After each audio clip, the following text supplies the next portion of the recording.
Le vétérinaire exerçant en médecine du comportement est le seul à pouvoir déterminer si le trouble comportemental relève d'une maladie psychiatrique ou s'il est la conséquence d'une maladie générale, qu'elle soit hormonale, digestive ou urinaire par exemple.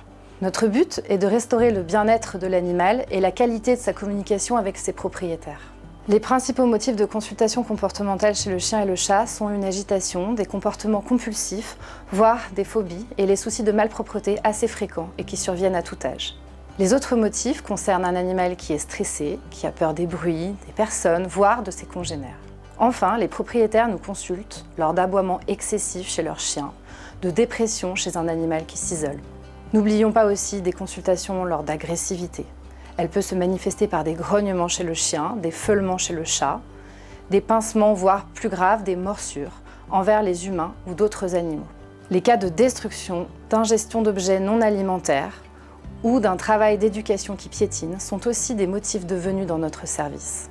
Notre service de comportement peut être amené à demander des examens complémentaires à notre service d'imagerie, de neurologie, de médecine ou de dermatologie. Car notre objectif est de poser un diagnostic le plus précis possible et d'assurer une prise en charge globale de votre animal. N'hésitez pas à apporter en consultation des photos et vidéos qui peuvent illustrer le souci de comportement de votre animal. Elles nous sont très utiles, de même que les ordonnances des traitements passés et en cours, sachant que nous transmettons un compte-rendu à votre vétérinaire référent. À l'issue de la consultation, un diagnostic est établi et un traitement proposé par le vétérinaire comportementaliste.